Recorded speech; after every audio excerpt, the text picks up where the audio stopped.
বিসমিল্লাহির রহমানির রহিম। আসসালামু আলাইকুম এভরিওয়ান, চলে আসলাম একটা ভিডিও নিয়ে। তো আমি হচ্ছে যে মানে আমার আম্মু বাড়ি থেকে চালের ভাঙা চাল, যেটা খুদ বলে আমরা, ওটা দিয়েছে আর ডাল। তো ওগুলো ভাবলাম রান্না করব কচু শাক দিয়ে। তো এখানে যে আমি আমাদের সবজি বাগানে আসলাম। তো এখানে হচ্ছে এই যে শাকগুলা আমরা বলি 10 তারিখ কচু, আবার আমার শ্বশুরবাড়ির দিকে বলে দুধ কচু। তো যাই হোক, আপনারা কি বলেন কমেন্টে জানাবেন। তো এটা হচ্ছে এই যে আমি পাতাগুলো এখন ছিঁড়ে নিব। তো এই যে এখানে অল্প পাতা আছে, তো তার জন্য হচ্ছে আমি দুইটার থেকে একটা নিলাম আর একটা অর্ধেকটা নিলাম, কারণ সবটা নিলে গাছটা আবার বাঁচানো যাবে না। তো এখান থেকে আমি আর একটা পাতা নিব। তো সব গাছে দুইটার বেশি পাতা নাই, মানে নতুন হয়েছে। তো এই যে দেখুন ডাঁটাগুলো নষ্ট হয়ে গেছে ঈদে বাড়িতে যাওয়ার কারণে। তো এখানে হচ্ছে 3টা পাতা আছে, তো আমি 2টা নিয়ে নিব। তো যাই হোক, ভিউয়ার যারা ভিডিওটি দেখা শুরু করেছেন তাদেরকে অনুরোধ করব দয়া করে লাইক দিয়ে ভিডিওটি দেখবেন। যারা দেশ এবং দেশের বাইরে থেকে ভিডিও দেখছেন তাদেরকে অসংখ্য ধন্যবাদ। যদি নতুন কেউ আসেন তাহলে চ্যানেলটা অবশ্যই সাবস্ক্রাইব করবেন আর পোস্টে একটা কমেন্ট রেখে যাবেন। তো পুঁই শাকগুলা মাশাআল্লাহ অনেক সুন্দর হয়েছে। আর ওই যে যেটা দেখছেন ঘাসের মতো, ওটা হচ্ছে লেমন ক্রাশ। তো আমার শাকগুলো তুলে আনা হয়ে গেছে।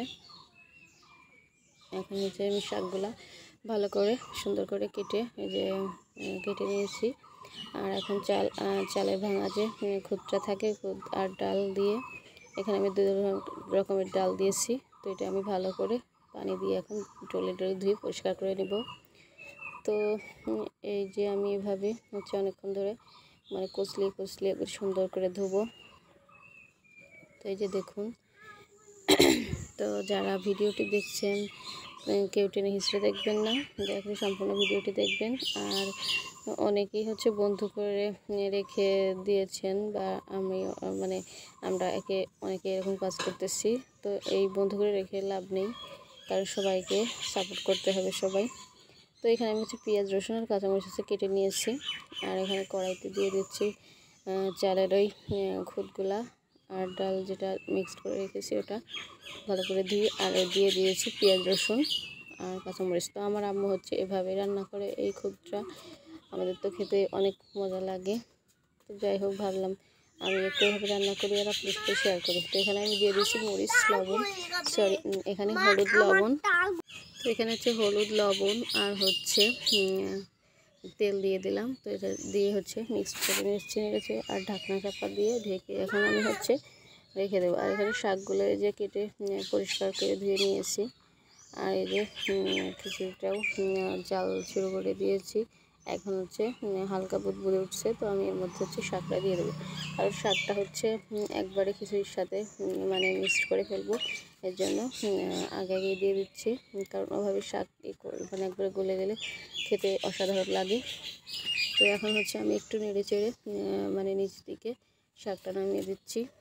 তো এই যে বলক উঠে গেছে, দেখুন কতটা সুন্দর দেখাচ্ছে। তো এইভাবে খিচুড়ি রান্না করে দেখবেন, খেতে মাশাআল্লাহ দারুণ হয়। তো অনেক সময় আমরা সকালের ব্রেকফাস্টে এরকম খিচুড়ি রান্না করে খেতে পারি, বা দুপুরে হয়তো অনেক সময় মানে একঘেয়েমি লাগে, এটা ওটা খেতে ইচ্ছা করে না, তো তখন এইভাবে রান্না করে খেতেই পারি। তো এই যে দেখুন আমার খিচুড়িটা কতটা সুন্দর দেখাচ্ছে। তো আসলে খিচুড়িটা দেখতে আর খেতে অনেকটা ভালো হয়েছিল। তো এই যে দেখুন হয়ে এসেছে আমার খিচুড়িটা। তো আমি হচ্ছে আর একটু নাড়াচাড়া করে মানে শাকটা ভালো করে মিক্স করে দিচ্ছি। এখন হচ্ছে পরিবেশ করে নিয়েছি যে তো সুন্দর হয়েছিল খেতে মাশাআল্লাহ। আসসালামু আলাইকুম, আল্লাহ হাফিজ।